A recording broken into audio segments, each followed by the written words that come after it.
O gráfico de pizza, ele é bastante mal utilizado, gente, tá? Evitem o gráfico de pizza. Se você tiver mais do que 5 fatias, já começa a ficar complicado da mente humana captar o funcionamento dele. Então, tem muita gente que gosta do gráfico de pizza, mas ele é o menos dos gráficos, ele é o pior em termos de usar a capacidade mental de detecção de padrões, tá bom? Então, no trabalho de vocês, só use o gráfico de pizza se for até 5 fatias e houver um grau de disparidade entre elas. Se elas forem muito próximas uma da outra, também não ajuda. É melhor fazer um gráfico de barra que você detecta pequenas mudanças na altura da barra do que fazer um gráfico de pizza. Nossa cabeça não consegue diferenciar, por exemplo, qual a diferença entre esses dois aqui, ó. Não dá. Nossa mente não consegue facilmente ver isso aqui. E elas são diferentes, tá? Para fazer o gráfico de pizza, então, o que você precisa, né? Você pode plotar ela passando apenas a quantidade de casos, né? No caso aqui, ele já vai colocar o tamanho de cada uma das fatias, mas você pode enriquecer ele, tá? E para criar o gráfico de pizza, nada mais intuitivo, né? Pie de torta, né? No caso do idioma inglês. Apple pie. No caso aqui, se você quiser colocar os rótulos, então você pode passar um array, né, com os títulos para cada uma das fatias, ok? Então aqui você pode passar o array e aí ele vai imprimir as fatias aí com cada uma com o seu nome. Você passa os casos, labels, você passa esse parâmetro labels e dentro dele você passa um array com a etiqueta de cada uma das fatias dessa pizza, dessa torta. Tá bom? Geralmente, ele começa aqui no ângulo, né, de 0 aqui. Então, a primeira pizza ele começa daqui, aí vai desenhando as pizzas, tá? Então, se você quiser mudar esse ângulo para ele não ser assim, você pode setar aqui o Start Angle, né, para 90 graus, e aí ele vai iniciar o gráfico, não no ângulo 0, mas ele já vai usar um ângulo de 90 graus, né, em relação aqui ao 0, né, aqui, na verdade, né? Aí ele começou aqui, ó. Ele começou o sul aqui, eu pedi 90 graus, ele começou aqui. Aí ele começa a desenhar nesse sentido, do eixo aqui da 0 hora em diante, tá?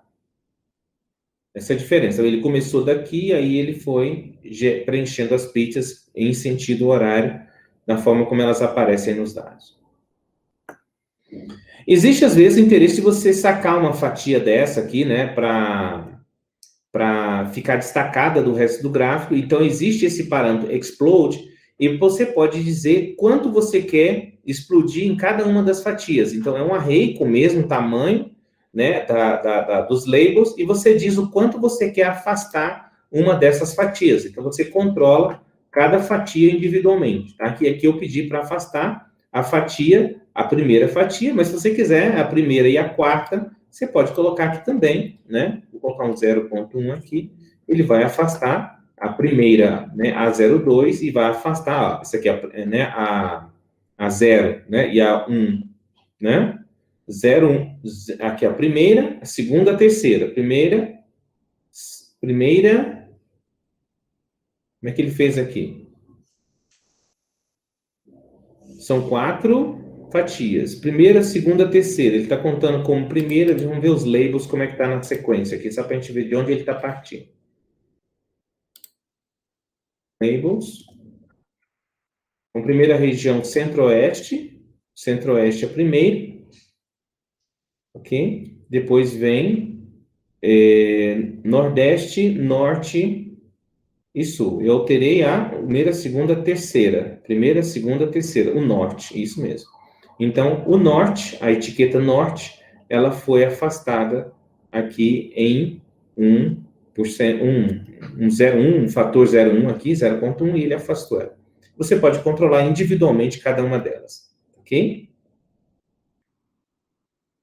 Se você quiser dar um pouco mais de característica 3D para ele, né? Você pode começar a colocar esses recursos. Não façam isso, tá? É outro princípio que eu tenho visto muito nas aulas de visualização de dados. os bons gráficos, eles têm que ser fáceis de entender. Um gráfico de pixels já é difícil de entender ele 2D. Se você coloca ele 3D, ele fica mais difícil ainda, tá? Então, a mente fica mais difícil. Ele fica bonito, mas ele confunde a mente humana, tá? Então, evitem isso quanto puder. Então, quando você usa esse recurso, tá? Que é o recurso Shadow, né? Então, você pode habilitar para True, e ele vai colocar aí uma sombra, dando um aspecto 3D.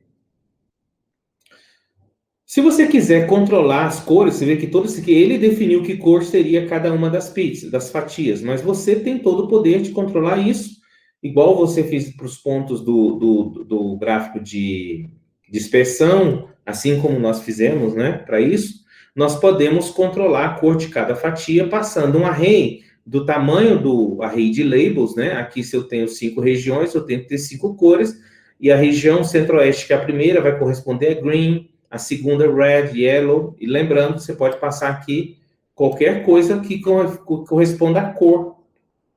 Pode ser letra, nomes, ou códigos, ou nomes HTML das cores. Então, eu uso, além do labels, eu passo colors. E aí você pode controlar qualquer fatia, tá? Nordeste está vermelho, tá? Eu não quero que Nordeste seja vermelho, Nordeste, deixa eu ver aqui, Nordeste é a segunda região. Então, aqui, eu posso vir aqui Nordeste, né? E mudar de red para orange. Orange. Tá? Então, você tem um controle para desenhar o gráfico que melhor comunique a imagem, a mensagem que você quer transmitir. Lembrando que em gráficos, cor não é para deixar bonito, tá? Cor é para informar. Então, se a cor não é para ter sentido, utilize uma mesma cor variando a tonalidade dela, é muito melhor para a mente do que você ficar usando cores se elas não fizerem nenhum sentido. Principalmente verde, amarelo e vermelho, tem na nossa mente de trânsito, né, diária, a gente sabe que vermelho é pare, né, atenção, verde ok. Então, essas cores são cores que a mente humana já, nossa, está preparada para interpretá-la como coisas boas ou ruins. Então, se você pegar uma métrica verde, para uma cor verde, para indicar uma variável sua que indica uma coisa ruim, né, isso é inadequado. Aqui nós estamos falando de casos e óbitos. Isso aqui nunca seria verde, né? Caso de Covid, óbito de Covid é sempre amarelo, vermelho, laranja, assim por diante, tá? Porque nós estamos falando de uma coisa que naturalmente é ruim. Então, você usa cores que indicam isso. Se você quiser, além dos labels, colocar uma legenda, né, para aqui incluir um objeto legenda, basta chamar o método, né, legenda, né, ponto legend aqui, e se você for, como você passou os labels, ele sabe como montar as legendas para você, tá? Então, ele vai incluir um objeto legenda aqui, e você pode, como nós aprendemos, controlar a posição dela, né, como nós vimos lá da configuração de legenda. Você pode colocar aqui está na best, né? Best position que o gráfico escolheu. Se quisesse aqui no meio, onde você quisesse, você pode posicionar ela. Então, aqui, se você quiser também, né, você pode colocar aqui nessa legenda um títulozinho, porque isso aqui tem uns nomes que são os conteúdos livres, mas isso aqui é o quê? Isso aqui é cor do cabelo, isso aqui é nome de quê? Aí você pode colocar um título nessa legenda, chamando o método legenda e passando aí o title, né? E aí ele vai colocar a legenda, mas ele vai colocar um indicativo do que essa variável trata.